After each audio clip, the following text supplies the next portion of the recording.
सोचो तो सही, 6 साल का बच्चा हो, कोई और ना हो, सिर्फ माँ हो, और वो भी दुनिया से चल बसी हो, फिर बेटे के दिल पे क्या गुजरी होगी। मेरे नबी ने ना अपने लब अपनी माँ के बंद होठों पे रखे और सीने से लगा के कहते, अम्मी और बोलो ना।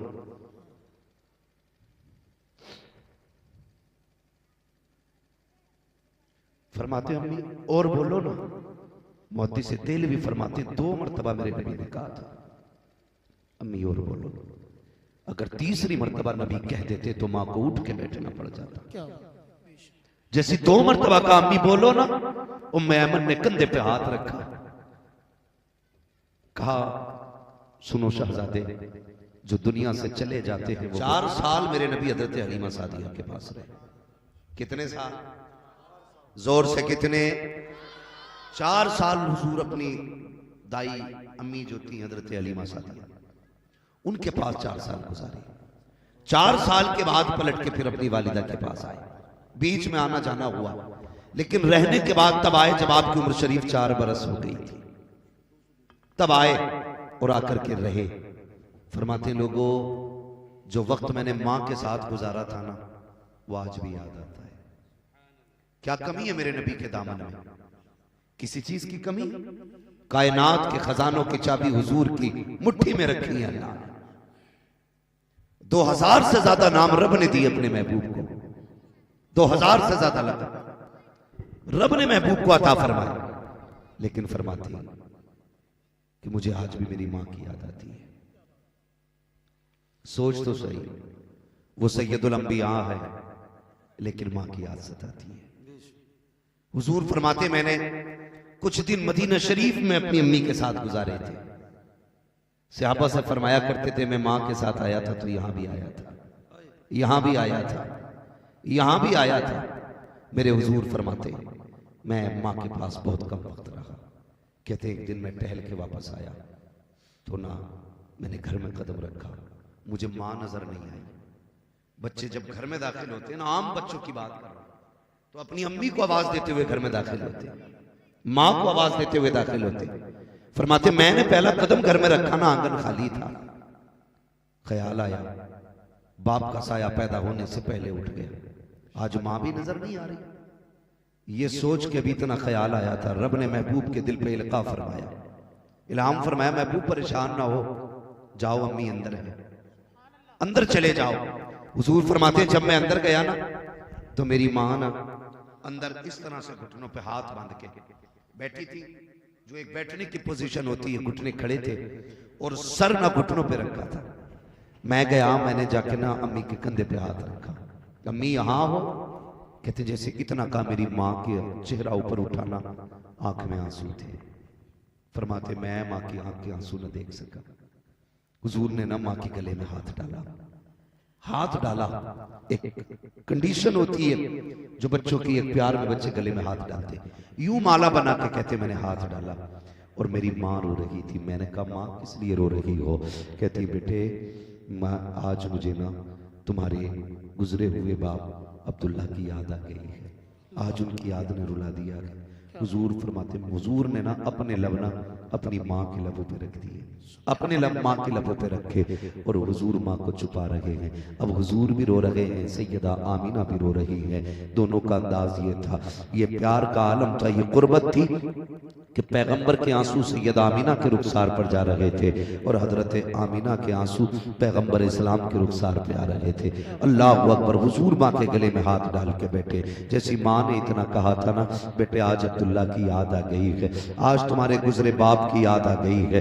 अल्लाह अकबर। उठे फौरन दादा की गोद में जाके बैठ जाते हैं, दादा के गले में हाथ डाला।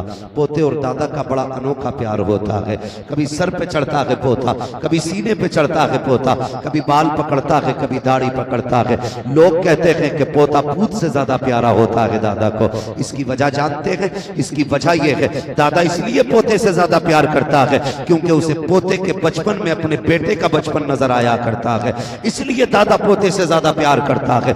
महबूब दादा की गोद में गए हैं और कभी दाढ़ी चूम रहे हैं, कभी माथा चूम रहे हैं। दादा ने कहा था बेटे आज इतने प्यार की वजह क्या है? सरकार अर्ज करते हैं दादा जान मेरा जी चाहता है अम्मी के साथ हम अपने ननिहाल जाएं। अल्लाह अकबर। रास्ते में हजरत अब्दुल्ला की कब्र पड़ती थी, ननिहाल जाने की इजाजत चाहिए। हजरत अब्दुल मुत्तलिब ने अपने पोते सरकार दो आलम सल्लल्लाहु तआला अलैहि वसल्लम को और सैयदा आमीना को, उम्मे ऐमन को मदीना जाने वाले काफिले के साथ मदीना भेजा।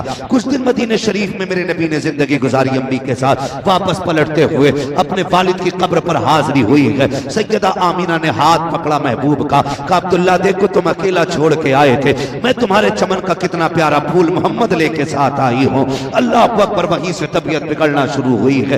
रास्ते में तबीयत बिगड़ती चली जाती है, बुखार पड़ता चला गया, तबीयत इतनी नासाज हो गई कि आप सवारी पे बैठ नहीं सकते थे, बैठ नहीं सकती थी। आपने काफिले से कहा था ठहर जाइए, जब थोड़ा आराम हो जाएगा तब आगे बढ़ा जाएगा। काफिले ने इंतजार किया, लेकिन जैसे जैसे वक्त बदलता गुजरता गया तबीयत बिगड़ती चली गई, तबीयत ज्यादा बिगड़ी। हजरत आमीना ठहर जाती है, शाम होने लग जाती है। काफिले वालों ने कहा था आमीना या तो साथ चलो या हमें चलने की इजाजत दी जाए। सोचो तो सही कितना अजीब मंजर था। एक तरफ 6 साल का बच्चा है, दूसरी तरफ हजरत आमीना है, तीसरी तरफ उम्मे ऐमन है। जंगल ही जंगल है, न कोई शहर है, न कोई यारो मददगार है। सूरज छुप रहा है, काफिला जाने की बातें कर रहा है। मेरे नबी ने अपनी अम्मी के चेहरे की तरफ देखा। सैयदा आमीना कहती है बेटे काफिले को जाने की इजाजत दे दी जाए। जब काफिले को जाने की इजाजत दी है, पैगंबर इस्लाम देख रहे हैं, कभी छुपता सूरज देख रहे हैं, कभी जाता हुआ काफिला देख रहे हैं। अब काफिला भी छोड़ के जा चुका है, तबीयत बिगड़ती जा रही है। जब तबीयत नासाज हो जाती है, अल्लाह अकबर बेहोश हुई है सैयदा आमीना।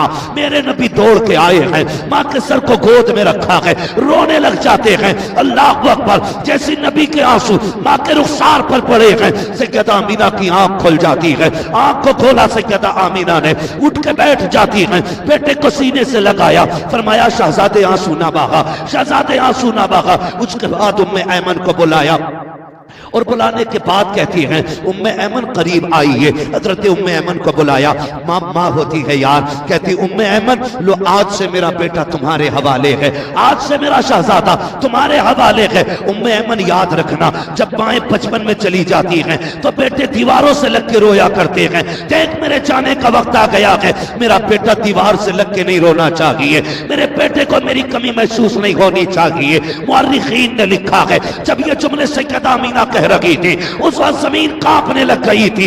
एक जुदाई का वक्त था माँ बेटे का। जब माँ ने कहा था उम्मे ऐमन जब माएँ बचपन में चली जाती हैं बेटे दीवारों से लग के रोया करते हैं, ये कह के हुजूर को उम्मे ऐमन के हवाले किया। फिर उसके बाद कुछ देर रोती रही, फिर कुछ ख्याल आया, मेरे नबी की अम्मी ने यूं बाजू फैलाए हैं, फरमाती है ए मेरे लाल मोहम्मद आज से पहले तुमने उम्मे ऐमन से लोरियां सुनी है, सौबिया से लोरियां सुनी है, तुमने अब से पहले हलीमा सादिया से लोरियां सुनी है, आज आखिरी बार अपनी माँ से लोरियां सुन लो। ये कह के बाजू फैलाए हैं, मेरे नबी दौड़ के माँ के सीने से लग जाते हैं। माँ ने शहजादे को सीने से लगाया, कयामत का मंजर था। सैयदा आमीना कहती है ए मेरे लख्ते जिगर, हर नई चीज को पुराना हो जाना है, हर आने वाले को चला जाना है, लेकिन मेरे बेटे अब मुझे भी दुनिया से जाना है, लेकिन खुशी इस बात की है मैं चली जाऊंगी, मेरा जिक्र कयामत तक होता रहेगा, सुबह कयामत तक होगा, इसलिए कि मैं चाह तो रही हूं लेकिन अपने पीछे मोहम्मद जैसा शान वाला बेटा छोड़ के जा रहा। नारे तकबीर, नारे रिसालत, महफिले इसाले सवाब, अज़मते वालिदैन, फैज़ाने गौसे आज़म, फैज़ाने साबिरे पाक, फैज़ाने गरीब नवाज, फैज़ाने शहदाए करबो बला, मुफ्ती हम्मा साहब किबला, उलमा अहले सुन्नत, मसलके आला हजरत, फैज़ाने आला हजरत, नारे तकबीर, नारे रिसालत। पर वो छोटे बच्चे के साथ ज्यादा होता है, वो बार बार छोटे बच्चे की तरफ तवज्जो देती है। वो जाते जाते कहती मैं जा रही हूं, मेरे बच्चे का ख्याल रखना, मेरे बच्चे का ख्याल रखना, मेरे बच्चे का ख्याल रखना। अल्लाहू अकबर। हुजूर की अम्मी ने कहा था उम्मे ऐमन मेरे बेटे को संभाल के रखना। हुजूर को सीने से लगाया और मेरे हुजूर ने जब जाने की बात सुनी ना अम्मी की, जब रोए ना दर्द के साथ, माने कहा बेटे रो क्यों रहे हो, रो क्यों रहे हो, तवज्जो है ना नौजवानों। अल्लाह तमाम नौजवानों को सलामत रखे। जरा कह दें या रसूल अल्लाह। थके तो नहीं है मेरे बच्चे अभी, अल्लाह सलामत रखे, खुदा करे हम सब की माओं का रुतबा बुलंद हो जाए। जिन जिन की माएँ जिंदा हैं अल्लाह उन माओं को मदीने की हाजिरी नसीब फरमा दे।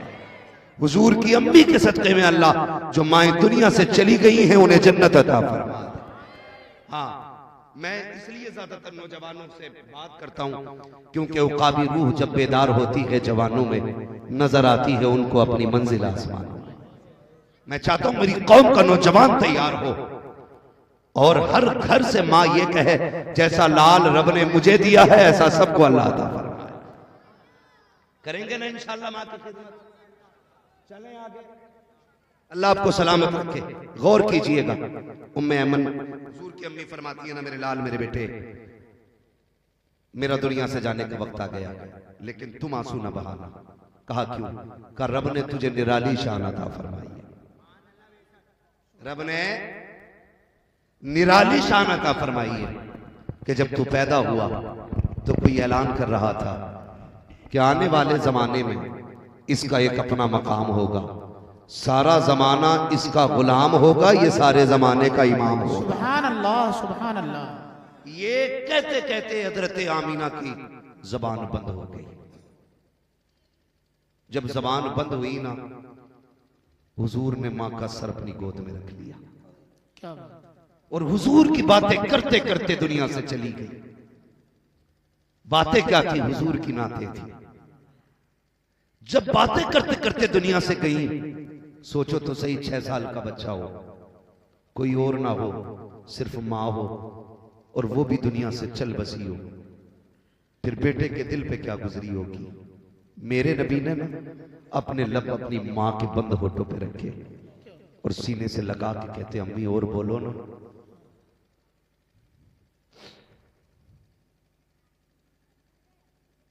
फरमाते अम्मी और बोलो ना। मोती से तेल भी फरमाते 2 मरतबा मेरे नबी ने कहा था अम्मी और बोलो। अगर तीसरी मरतबा नबी कह देते तो मां को उठ के बैठना पड़ जाता। क्या जैसी 2 मरतबा का अम्मी बोलो ना, उम्मे ऐमन ने कंधे पे हाथ रखा, कहा सुनो शहजादे, जो दुनिया से चले जाते हैं वो बोला नहीं करते, जो दुनिया से चले जाते हैं वो बोला नहीं करते हैं। इस दर्द के साथ मेरे नबी रोए कि अर्श इलाही के फरिश्ते भी रोने लगे। कहते मालिक ये क्या मामला है, ये क्या मामला है? पैदा होने से पहले बाप का साया ले लिया और पैदा होने के बाद अब ये 6 साल की उम्र में मां का साया। रब ने फरमाया ये मेरा और मेरे महबूब का मामला है। फरिश्ते कहते महबूबों के साथ ऐसा किया जाता है? तो रब ने कहा तुम नहीं जानते हो, महबूब के बारे में मैं बेहतर जानता हूं। मालिक ये किस लिए? कहा हमने ये फैसला इसलिए किया है कि मेरे महबूब पे किसी का साया नहीं होना चाहिए, सारे जमाने पे सिर्फ मेरे महबूब का साया हो। सुभान अल्लाह, सुभान अल्लाह। नारे तकबीर, नारे रिसालत, सुभान अल्लाह। तवज्जो है सारे लोगों की? तारीख गवाह है वसीम भाई, तारीख में ऐसी कब्र नहीं मिलती है जिस तरह कब्र मेरे नबी ने अपनी अम्मी की बनाई थी। उसी मकाम अब्बा के अंदर उससे आगे बढ़ने के बाद जो ऐसी पहाड़ियां, पथरीला इलाका, उम्मे ऐमन बयान फरमाती मैं बेकरार होती थी, हुजूर रोते भी जाते थे, मां की पत्थरों से कब्र बनाते जाते थे, अपने आंसुओं से मां की कब्र पे छिड़काव कर रहे थे। कहते दुख तो उस वक्त हुआ था जब मैं हुजूर को लेके चलने लगी थी तो हुजूर मुड़ मुड़ के मां की कब्र की तरफ देख रहे थे। हुजूर मुड़ मुड़ के मां की कब्र देख रहे थे। अल्लाह अकबर। उम्मे ऐमन बयान फरमाती हैं मैं हुजूर को लेके सवारी पे बैठा के चली, जैसी मैं ऊपर से नीचे उतरी मैंने हुजूर का हाथ छोड़ दिया था थोड़ी देर के लिए, मुड़ के पीछे देखा महबूब नहीं थे। फिर मैं बेकरार हो गई, जंगल है, शाम है, तन्हाई है, कहीं कोई जानवर तो आके नहीं ले गया, किसी शेर या चीते ने या भेड़िए ने तो हमला नहीं कर दिया। कहती मैं बेकरार होकर तलाश करने के लिए पलटी, कहती कलेजा मुंह को आ गया था। जब मैं ऊंचे टीले सीने पर चढ़ी। मैंने चढ़ के देखा महबूब माँ की कब्र से लिपट के रो रहे थे, माँ की कब्र से लिपट के रो रहे थे। और तुझे क्या पता माँ क्या होती है? तारीख उठा करके देखो, अल्लाह अकबर, दुआएं किया करो, खुदा करे किसी की माँ दुनिया से ना जाए, सब माँ के साथ जिंदगी गुजारा करो यार। मरना सभी को है, मौत आनी है, लेकिन माँ के साथ जिंदगी गुजारा करो यार। पैगंबर इस्लाम की जिंदगी देखें, हजरत उम्मे ऐमन कहती है, जब मैं हुजूर को लेके मक्का शरीफ आई हूँ, एक कयामत का मंजर था। 8 साल तक सरकार अपने दादा की उंगली पकड़ के चलते रहे, दादा की उंगली पकड़ के चले। कहते फिर वो दिन भी हमने देखा है कि जब एक मक्के के अंदर मक्के के सरदार का जनाजा जा रहा था तो कोई बच्चा दीवार से लग लग के रो रहा था। वो महबूब थे जो कभी इस दीवार से लग के रोते थे, कभी उस दीवार से लग के रोते थे। उसके बाद चचा की किफालत में आए, उसके बाद चचा ने भी साथ छोड़ा। फिर हुजूर का निकाह हजरत खदीजतुल कुबरा से हुआ, फिर हजरत खदीजतुल कुबरा के साथ पैगंबर इस्लाम की जिंदगी गुजरने लगी। उठाए जरा तारीख के ये सुनहरे बाप को देखे, जरा पढ़ के देखे तारीख को। माँ क्या हुआ करती है, माँ क्या होती है। खुदा की कसम तारीख का ये बाप भी पलट दूं। याद रखना प्यारे, जब माएँ होती हैं बंदा रोने के लिए कंधे का मोहताज नहीं होता है। जब माएँ होती हैं आंसू पोंछने के लिए किसी कपड़े का मोहताज नहीं होता है। जब बेटे रोया करते हैं माओं के दुपट्टों में आंसू खुश्क होते हैं। जब बेटों को कंधे की जरूरत होती है तो बाप का कंधा सहारा बना करता है। रब की बड़ी नेमत है माँ बाप, इनका एहतराम किया करो। जरा तारीख का ये बाप पलट दो, ये फर्क भी जरा सुन लीजिएगा प्यारे। अंदाज़े बयां मेरा बहुत शौक नहीं है, शायद के उतर जाए तेरे दिल में मेरी बात। खुदा की कसम तारीख का ये बाप भी रुला देता है। एक दिन मेरे नबी ने अबू जहल के सामने से गुजरे, कोई बात अबू जहल ने कही, वो मुंह लगने लगा, फिर उसने पत्थर उठाया, महबूब के सर पे दे मारा। सरकार रोते हुए हरम शरीफ के अंदर तशरीफ लाए हैं। ये तारीख सभी जानते हैं, जब बच्चों को चोट लगती है दौड़ के माँ के पास जाया करते हैं, अपनी माँ से शिकायत करते हैं। अल्लाह अकबर, मेरे नबी घर की तरफ नहीं आए हैं बल्कि हरम शरीफ की तरफ जाते हैं। हरम शरीफ के दरवाजे से हजरत अमीर हमजा की बांदी का गुजर हो जाता है, खातिमा का गुजर हुआ। उसने रोते हुए महबूब को देखा, चेहरा खून में तर है, घर के अंदर आई है। इतने में हुजूर के चचा शिकार से वापस आए। आने के बाद कहते हैं लाओ खाना दिया जाए। तो बांदी ने कहा खातिमा ने कि जनाब गैरत आनी चाहिए। कहा हुआ क्या है? कहा तुम्हारे भतीजे को अबू जहल ने पत्थर से मारा है, मैंने उसको हरम में रोते हुए देखा है और तुम्हें खाना अच्छा लग रहा है। इतना सुनना था, उठे अपनी जगह से, तलाश किया अबू जहल को। जहां अबू जहल मिला वहां पहुंचे, तलवार के दस्ते से जाके उसके सर पे जोर से हमला किया, उसका सर फटा। फिर पूछा कोई मेरे भतीजे का पता बताए। कहा हमने हरम में रोते हुए देखा है। अब जरा सुनना प्यारे, जब चचा हरम में आए हैं, हुजूर सजदे में है, आंख में आंसू है। चचा ने आवाज दी, भतीजे सर उठाओ बदला लेके आया हूं, भतीजे सर उठाओ बदला लेके आया हूं। मेरे नबी ने सर नहीं उठाया। उसके बाद चचा ने कंधे पे हाथ रखा। जब मेरे नबी ने सर उठाया, आंखें आंसुओं से भीगी हुई है, सजदे की जगह आंसुओं से तर है। उसके बाद जब मेरे नबी का चेहरा देखा, चचा ने कहा था भतीजे ला मेरे सीने से लग जा, मैं तेरा चचा हूं, आ मेरे सीने से लग जा। तारीख के अंदर ये सुनहरे और आंख में लिखा हुआ है। मेरे नबी ने हाथ हटाए, कहा काश आज मेरे बाप अब्दुल्ला होते, आज मेरे बाप होते। किसी में हिम्मत नहीं थी जो मेरी तरफ नजर उठा के देख लेता। आज मेरी माँ होती तो मैं यहाँ तनखा ना रोता, मैं भी माँ की गोद में सर रख के रो लेता। ये जुमले कहे हैं, चचा की चीख निकल जाती है। कहा भतीजे खुश हो जा, बदला लेके आया हो। कहा चचा मैं बदले से खुश नहीं होऊंगा। कहा फिर क्या चाहिए? कहा वो कलमा पढ़ लो जो रब ने मुझे लेके दुनिया में भेजा। नारे तकबीर, नारे रिसालत, मुफ्ती हम्माद साहब किबला, नारे तकबीर, नारे रिसालत, सुभान अल्लाह। ये माँ होती है यार, अल्लाह ने माँ दी है तो इज्जत करो, कदर करो, वरना जिंदगी भर रो नहीं रोना है, रो नहीं रोना है। कोई खुशी आएगी तब भी माँ याद आएगी, कोई गम आएगा तब भी माँ याद आएगी, पूरी जिंदगी याद आती है माँ। आज माँ है, इज्जत करे, कदर करे। माँ बाप को अल्लाह ने वो इज्जतें बख्शी है, वो शान अता की है। एक तरफ 70 वली बैठ जाएं तेरे हक में बद्दुआ करने के लिए, और तन्हा माँ बैठ जाए तेरे हक में दुआ करने के लिए। अल्लाह 70 वलियों की तो टाल देता है, एक माँ की नहीं टाला करता है। बेशक बेशक। हाँ, माँ की खिदमत किया करो। कई बार लोग ये भी कहते हैं चलो अब माँ तो चली गई, अब क्या करना, तो फिर ऐसी ही महफिलें सजाया करो माँ की ईसाले से, सुभान अल्लाह सुभान अल्लाह। ऐसी महफिलें सजाया करो। मैं तो वसीम भाई अक्सर लोग ना कई बार मुझसे कहते हैं परेशान हो गए, सीधी बात कहता हूँ कि फिर माँ से दुआ कराना, कहता है फिर कि माँ नहीं है।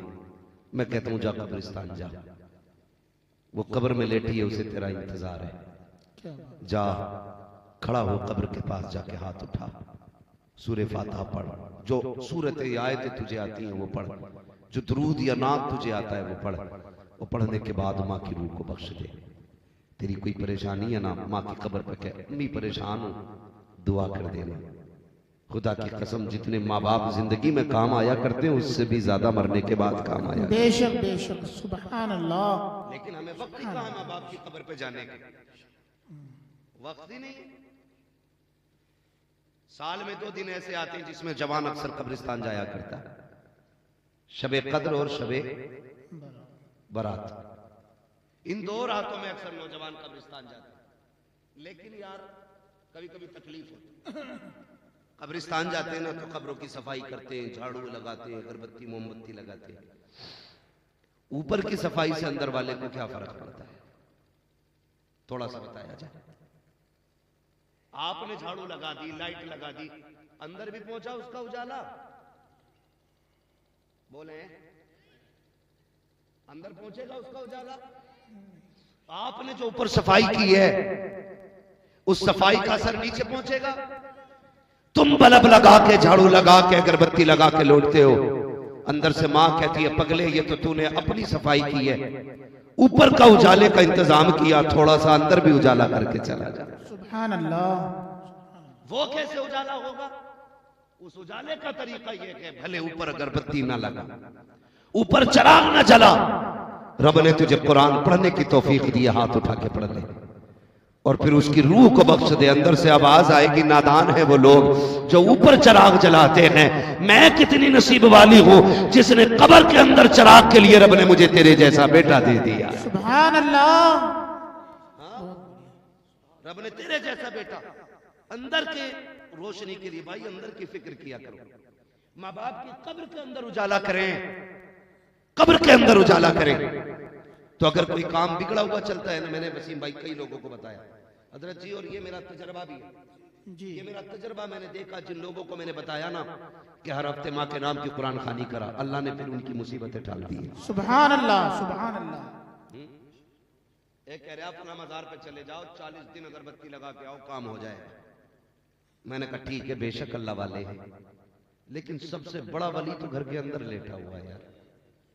बूढ़ा बाप सबसे बड़ा वली है तेरे हक में, उसके कमरे का चिराग रोज जला दिया कर वक्त से, अल्लाह उस चिराग की बरकत से तेरे नसीब को रोशन फरमाएगा। जाते ना कब्रिस्तान बोलो, और जो नहीं जाते ना भाई तो फिर उन्हें कंधे पे ले जाया जाता है। जो खुद चल के जाते हैं वो पलट के आ जाते हैं, जिन्हें लेके जाया जाता वो पलट के नहीं आते। आला हजरत ने फरमाया हाय गाफिल वो क्या जगह है जहां 5 जाते हैं 4 फिरते हैं, जो तेरे दर से यार फिरते हैं, दर बदर यूं ही खार फिरते हैं, कोई क्यों पूछे तेरी बात रजा, तुझसे कुत्ते 1000 फिरते हैं। ये आला हज़रत सरकार ने फरमाया जाया करो कब्रिस्तान, माँ की कब्र देखा करो, बैठ जाया करो। कब्र की हकीकत जानते हो क्या है? वसीम भाई अपनी अम्मी की कब्र पे जाएं तो ऐसा तो होगा नहीं कब्रिस्तान में एक ही माँ होगी, बहुत सारी माएँ लेटी है ना, होती है क्या नहीं भाई? बहुत सारी माएँ कब्रिस्तान में लेटी हैं। तो जो करवट वाली लोग होते हैं ना वो कहते हैं मुबारक हो, तो कितनी खुश नसीब है, रब ने तुझे ऐसा बेटा दिया है जो तेरी कब्र पे आता जाता रहता है। सुभान अल्लाह सुभान अल्लाह। ये कब्र के अंदर से माँ कहती है जी, लोग कहते हैं जो दाएं बाएं कब्र वाले होते हैं, नसीब वाली है तेरा बेटा हर जुमे को आता है, रोज फजर बाद आता तुझे चेहरा दिखाने के लिए। फिर वो अंदर से कहते हैं हम अगर सुन नहीं पाते, दुनिया है अलग है हमारी, उनका जहान अलग है, हमारा जहान अलग है। वो कहते हैं हमारे घर जाना, हमारे बेटे से कहना कि वो भी आ जाए। बहुत दिन हो गए हमने देखा नहीं है, उनसे कहना बड़ी याद आ रही है उनकी। 6 महीने हो गए आया नहीं मेरा बेटा, हमारे बेटे को भी भेज देना। ये कब्र वाले कहते हैं जाने वाले से, यार जाया करो अपनों की कब्र पे, वो तुम्हें याद करते हैं, वो तुम्हें देखना चाहते हैं, उनकी कब्रों पे जाया करो। और जानते हो माँ की कब्र पे जाने वाले कभी खाली नहीं आया करते हैं। जानते हो जब बेटा जा करके सूरह फातिहा पढ़ता है, हाथ उठा के दुआ करता है, माँ की कब्र में रहमतें नाजिल होती हैं और बेटा पलट के चलने लगता है। माँ कहती बेटे और ठहर जाना, थोड़ी देर और बैठ जाना, अच्छा लग रहा है, लेकिन हमारी जरूरतें इतनी सख्त हैं, हम 5 मिनट कब्र पे नहीं बैठ सकते हैं। यार जाया करो तो 1-2 घंटा बिता के आया करो, माँ थोड़ी देर बैठ के आ जाया करो। माँ तुम्हें देख के तसल्ली हासिल करती है, बाप तुम्हें देख के राहत महसूस करता है, कब्रों पे जाया करो। लोग जल्दी करते हैं पलटने के लिए, लेकिन फिर भी जब बेटा पलटता है उसके बाद माँ के हाथ उठ जाते हैं, ए मेरे परवरदिगार ये देख मेरा बेटा मेरी कब्र पे आया था। ए मेरे परवरदिगार जब ये मेरी जिंदगी में मेरे पास आता था, कभी तकिए के नीचे से मैंने कभी इसको बर्फी निकाल के दी, इसके लिए कई दिन के फल संभाल के रखे, जब ये बाहर जाता था इसके आने का इंतजार करती थी। ए मेरे परवरदिगार आज ये मेरी कब्र से जा रहा है, खाली जा रहा है, ए मेरे मालिक या तो मुझे ताकत दे ताकि मैं निकल के दे सकूं, लेकिन मैं नहीं निकल सकती हूँ, मैं नहीं दे सकती हूँ। मेरे खुदा तू तो दे सकता है, मेरे परवरदिगार तू तो दे सकता है। रब फरमाता है बता क्या देना है। माँ कहती है मालिक जब मैं जिंदा थी अपनी हैसियत से देती थी, आज तू अपनी शान के मुताबिक अता फरमा दे, अपनी शान के मुताबिक दे दे। फिर जब रब देने पे आता है हुक्म होता है फरिश्तों ये जो इसका बेटा आया है इसका नाम अमाल चेक किया जाए। अब अमल चेक किए जा रहे हैं, का क्या लिखा है? मालिक इसके अमाल में गुनाह ज्यादा है, नेकियां कम है। हुक्म होता है इसके गुनाहों को नेकियों में बदल दिया जाए। का फिर पूछा जाता है बताओ इसका नाम कौन सी लिस्ट में है? फरिश्ते कहते हैं मालिक इसका नाम जहन्नमियों की जमात में है। रब फरमाता है अब इसका नाम जन्नतियों की जमात में लिख दिया जाए। फिर पूछा जाता है बताओ ये मेरे दुश्मनों में है या मेरे दोस्तों में है? कब तक तो तेरे दुश्मनों में था, हुक्म होता है मेरे दोस्तों में लिख दिया जाए। फरिश्ते कहते हैं परवरदिगार आलम कोई सजदा इसने नहीं किया है, कोई इबादत ऐसी नहीं की है, कोई रियासत नहीं की है। ए अल्लाह इतना बड़ा इनाम से माँ की कब्र पे आने का। रब फरमाता है फरिश्तों ये माँ की कब्र से जा रहा है। जब माँ के पास से जाता था तो खाली नहीं जाता था, अगर मैं भी उतना देता जितना माँ देती थी है तो फिर मेरे और माँ के प्यार में क्या फर्क हो जाता? ये इतना इसलिए दे रहा हूं ताकि दुनिया को पता चल जाए रब 70 माओं से ज्यादा अपने बंदे से प्यार करता। नारे तकबीर, नारे रिसालत, मुफ्ती हम्माद साहब किबला, महफिल इसाले सवाब, नारे तकबीर, नारे रिसालत, सुभान अल्लाह। माशाअल्लाह की कब्र पे अपनों के पास कब्रिस्तान जाया करो, अपनों से बात नहीं वो वक्त पूरा हो चुका है। अल्लाह आपको सलामत रखे। मेरे भाई की फरमाइश हो वैसे करने के हवाले से बात कीजिए, जरा तवज्जो कीजिएगा मैं जो बात अर्ज कर रहा हूं। जाया करें अपनों के कब्रिस्तान में, अपनों की कब्रों पे जाया करो, याद करते हैं वो हमें। जब जाया करो ना तो छोटे बच्चे अपने साथ ले जाया करो, अपने छोटे बच्चे साथ ले जाया करो। अगरचे उन्हें दुआ मांगनी नहीं आती हो फिर भी हाथ उठवा दिया करो, इसलिए कि हो सकता है हम गुनाहगारों की अल्लाह टाल दे। लेकिन जब छोटे बच्चे हाथ उठाते हैं तो उसकी रहमत उठे हुए हाथों को खाली नहीं उठाती है। छोटे बच्चों को भी लेके जाया करो, बताया करो ये मेरी माँ लेटी है, ये मेरा बाप लेटा है, ये मेरे दादा लेटे। बेटे हाथ उठा के अल्लाह से इतना कह दे के कर्म कर दे। अगर वो तोतली जबान में अपने रब को आवाज देगा ना तो उसके जुमले पूरे होने से पहले खुदा की रहमतें आके संभाल लेगी। बच्चों को भी लेके कब्रिस्तान जाया करो, इनके हाथ उठवाया करो। वो याद रखिएगा जो काम दवाओं से नहीं होते हैं वो माँ बाप की दुआओं से हो जाते हैं। हाँ माँ बाप की दुआओं से हो जाया करते हैं। बंदा कह रहा मैं अमीर हो जाऊं कोई तावीज दे दो। अगर हमारे पास अमीर होने का तावीज होता ना तो अडानी अंबानी से ज्यादा दौलत हमारे पास होती। जी सही बात है, हम तो सारी तावीज डाल लेते मालदारों में। बेशक बेशक सारी तावीज जानते हैं, है ना? लेकिन सुनिए, अमीर होने का सबसे बड़ा वजीफा यह है अपनी कमाई अपने माँ बाप पे लुटाया करो। क्या बात है बाबा, सुभान अल्लाह। अपनी कमाई अपनी माँ अपने माँ बाप पे खर्च किया करो। यह अमीर होने का सबसे बड़ा वजीफा है। इससे बड़ा वजीफा नहीं है, इससे बड़ा वजीफा नहीं है। उनसे दुआएं मांगा करो, दुआएं कराया करो। माँ की दुआएं तकदीर चमका दिया करती है। बेशक जानते हो तारीख में खैरुत ताबईन में, अफजलुत ताबईन में एक नाम सरकार वैसे करनी का आया। सुभान अल्लाह, क्या बात है जी, माशाअल्लाह। सरकार वैसे करनी जी जो आज तक तारीख के सीने पर रकम है। जी बेशुमार ताबईन सरकार के हुए, जी, लेकिन सरे फहरिस्त तो वैसे करनी का नाम आता है। सुभान अल्लाह। लेकिन इश्क भी अजीब है वैस का, इश्क भी अजीब है सरकार वैसे करनी का। जानते हुजूर ने एक दिन फरमाया कि मुझे कर्ण से अपने यार की खुशबू आ रही है। सुभान अल्लाह, क्या बात है। मुझे कर्ण से अपने यार की खुशबू आ रही है। सहाबा ने कहा या रसूलल्लाह कौन है ये जिसकी खुशबू आपको मदीने में महसूस हो रही? सुभान अल्लाह। फरमाने लगे कि मेरा यार है जो मुझसे प्यार करता है, मैं उससे प्यार करता हूं। सुभान अल्लाह, सुभान अल्लाह। आका कभी हमने उसे देखा नहीं, कभी देखा नहीं उसे हमने। महबूब कहते हैं वो कभी मदीने आया ही नहीं। क्या बात है। आका आशिक है आपका और मदीने नहीं आया। मेरे सहाबा मजबूरी है उसकी, वरना वो सब कुछ छोड़ के मेरे मदीने आ जाता। सुभान अल्लाह। और मदीना हजरत उवैस करनी बड़ी जात है। लफ्ज मदीने से इतना इश्क है हर मुसलमान को, सबकी यही तमन्ना है मदीना काश अपना भी वतन होता तो अच्छा था। वही गुलजार अपना भी चमन होता तो अच्छा था।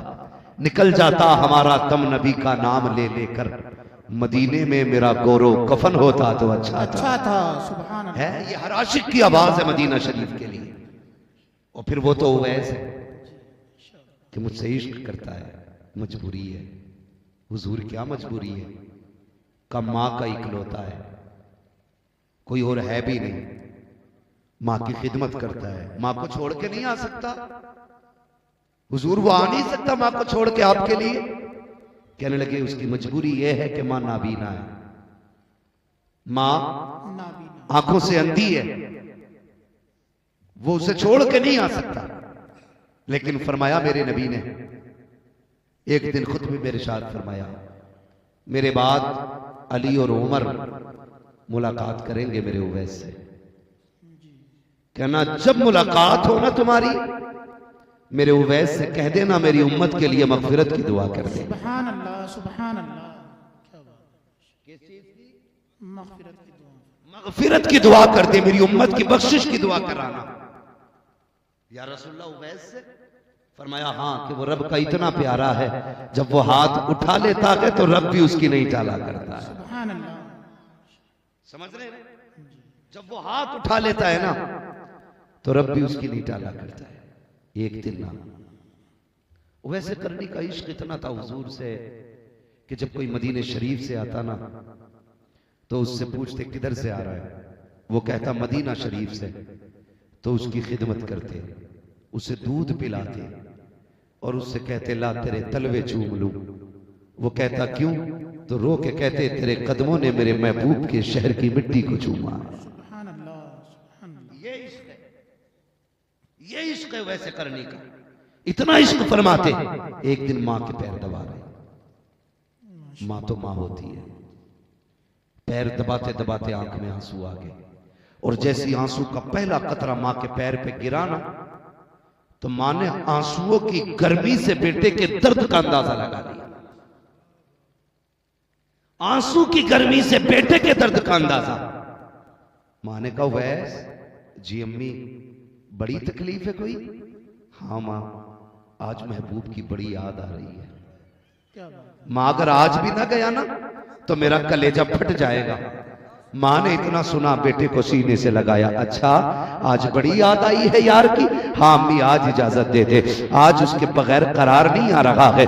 माँ ने कहा ठीक है बेटे, एक काम करो, मेरे कल दिन भर के खाने पीने का इंतजाम कर जाओ। कल जो काफिला मदीने जाए उसके साथ चले जाना, मगर मेरे शहजादे याद रखना, तेरे सिवा मेरा कोई है नहीं, तुझे शाम होने से पहले पहले खरा जाना है। बेटे तेरा इंतजार रहेगा। हजरत उवैस करनी ने पानी खाने की जो जरूरत माँ की थी बिस्तर के पास रखी। अगले दिन तेजी से काफिले के साथ रुखसत हुए। वक्त कम था, दूरी थी, मदीने का सफर लंबा था। फिर देखा काफिला आराम के लिए रास्ते में बैठा। उवैस करनी ने सोचा अगर मैं बैठ गया तो शाम यही हो जाएगी, यार से कैसे मुलाकात होगी। ये सोच के काफिले को छोड़ा, अकेले दौड़ लगा दी है मदीना शरीफ की तरफ। दौड़ते दौड़ते पैर की जूतियां टूट गई, पैरों में छाले पड़ गए, खाक ने उनके पैरों के छालों के पानी से प्यास बुझाई है। उवैस दौड़ते दौड़ते मदीना शरीफ पहुंचे हैं। जैसी मदीना शहर सामने आया है, दिल की दुनिया बदल जाती है, दिल की धड़कनें बढ़ जाती है। तेजी से अंदर दाखिल हुए,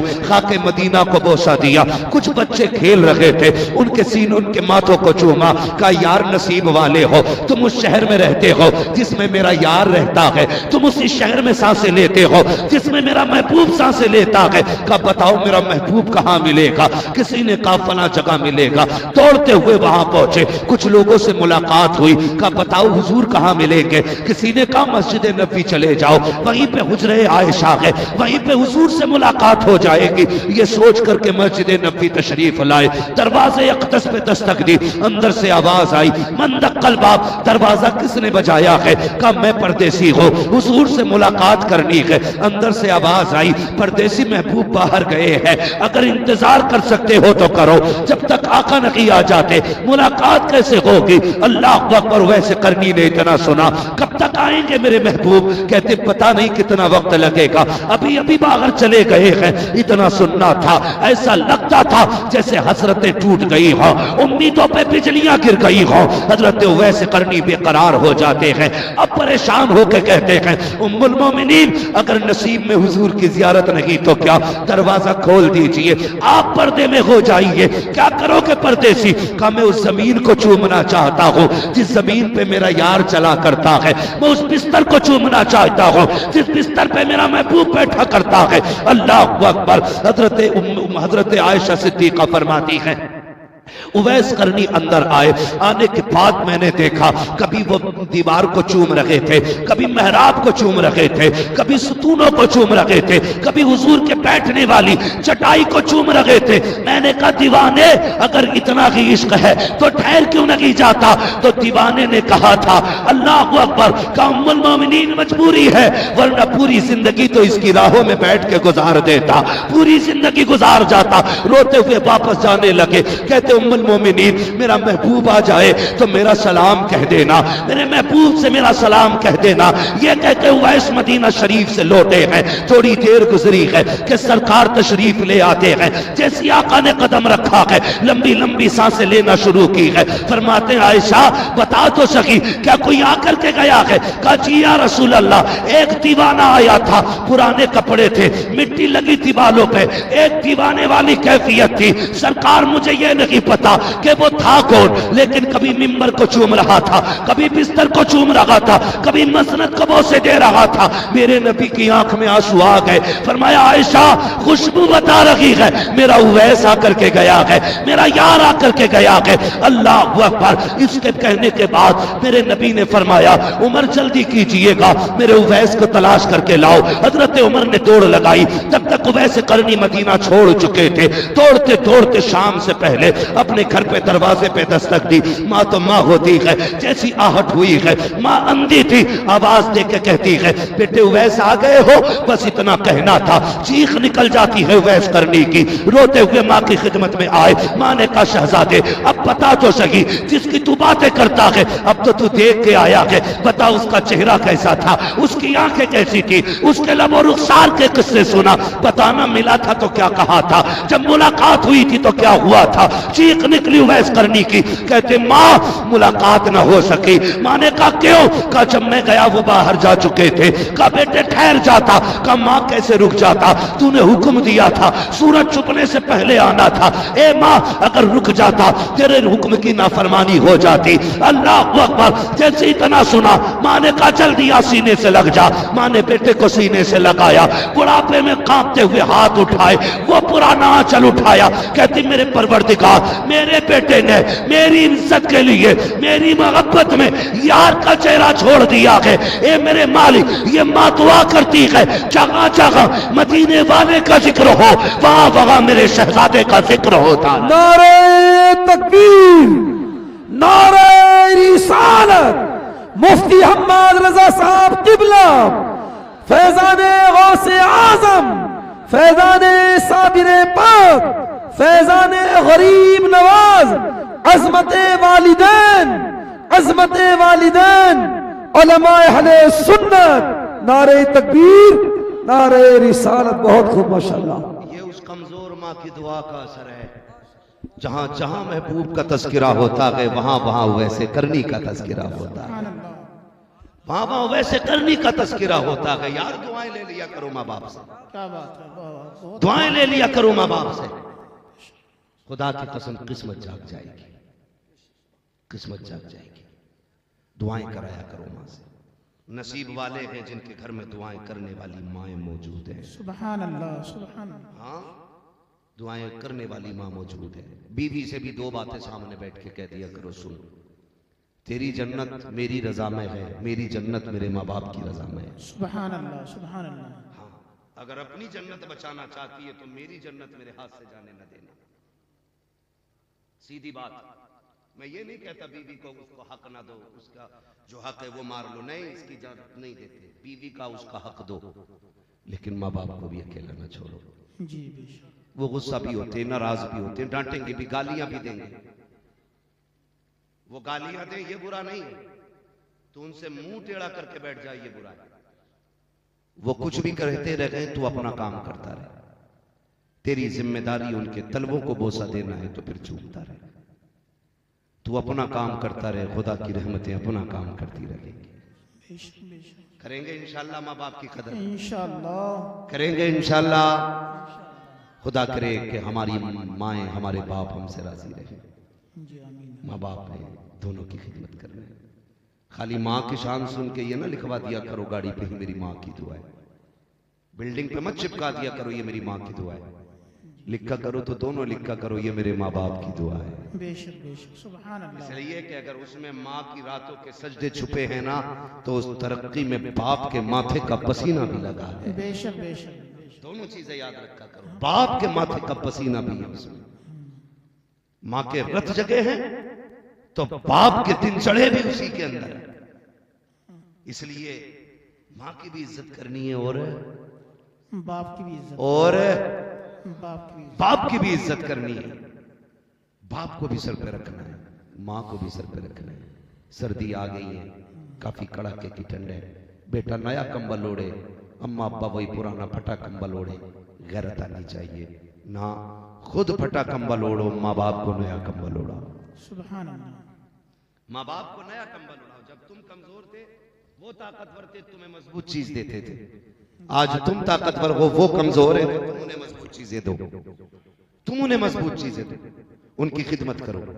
जब तुम छोटे थे माँ बाप उठ के 3 बार चेक करते थे मेरे बेटे का सर तो नहीं खुल गया था। आज बेटे की जिम्मेदारी बनती है वो रात को 3 बार उठ के चेक करे कहीं मेरे माँ बाप का सर तो नहीं खुल गया। हाँ बुढ़ापे में इतनी कमजोरी आ जाती है यार, माँ का कंबल सरक जाए तो उठता नहीं है, बाप की रजाई चारपाई से गिर जाए तो उससे उठती नहीं है। यार कभी बचपन में तुम छोटे थे कंबल गिरता था, माँ 3 बार उठ के उठा उड़ाती थी, मेरे लाल का हाथ खुल गया है, पैर खुल गया, अब तेरी जिम्मेदारी है, तू देख माँ का सर तो नहीं खुला है, बाप का पैर तो नहीं खुला है, उठ के कंबल डाल।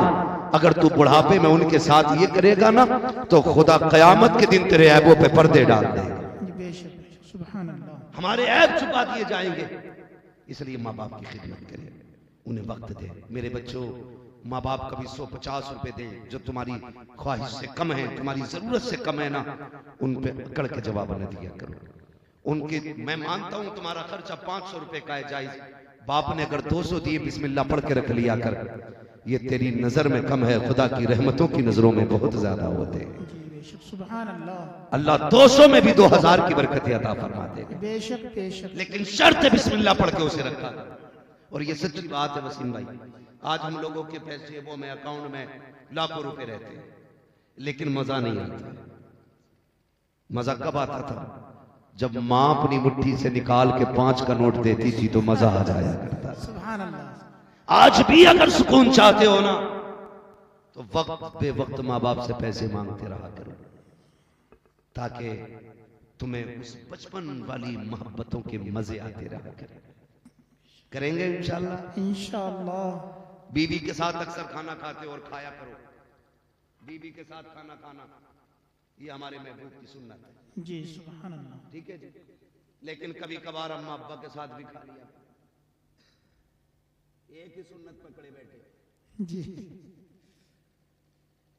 कभी बैठा करो, अम्मी आज अपने हाथ से लुक़्मे खिला, बहुत दिन हो गए। 5 स्टार होटल का तरह तरह का वैरायटी वाला खाने में उतनी लज्जत नहीं होती है जितनी माँ के हाथ की चटनी के लुक़मे में अल्लाह लज्जत अता फरमाए। बेशक बेशक, सुभान अल्लाह। ये माँ को समझा नहीं जा सकता है, माँ को सिर्फ महसूस किया जा सकता है। माँ को सिर्फ महसूस किया जा सकता है, समझा नहीं जा सकता।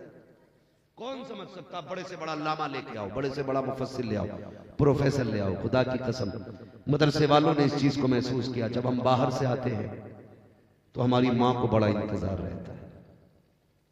छोटे थे तब भी पता चल जाता था बेटे की छुट्टी होने वाली है ना, एक दिन पहले खाने का इंतजाम होने लगता था। मेरे बेटे को ये पसंद है, मेरे बेटे को ये पसंद है। कभी ये आम ऐलान कर, अम्मी अब्बी अब्बा तेरी मर्जी का खाना बनना है घर में, उनकी मर्जी के भी खाने बनवाया करो, उनके साथ भी बैठा करो, वक्त दिया करो। फरमाया गया वक़ज़ा रब्बुका अल्ला तअबुदू इल्ला इय्याहु व बिल वालिदैनि इहसाना। तुम्हारे रब ने फैसला फरमा दिया कि इबादत तुम्हें सिर्फ अल्लाह की करनी है, और अल्लाह की इबादत के बाद जो पहला काम करना है ना, वो ये करना है कि माँ बाप के साथ हुस्न सुलूक करना है, उनकी खिदमत करनी है, अच्छा बर्ताव उनके साथ करना है। मौला करीम खातून जन्नत सैयदा फातिमा ज़हरा और उनकी अम्मी हजरत खदीजतुल कुबरा और उनकी सास सैयदा आमिना रज़ी अल्लाह तआला अन्हा, मौला करीम इन तमाम पाकीज़ा शख्सियतों के सदक़े में अल्लाह हम सब की माओं को जन्नती बना दे। बिलखुसूस मौलाना वसीम साहब की वालिदा मरहुमा को जन्नतुल फिरदौस में मकाम रफ़ी नसीब फरमाए। बस जो हुए अगलात उनको माफ़ फरमाए।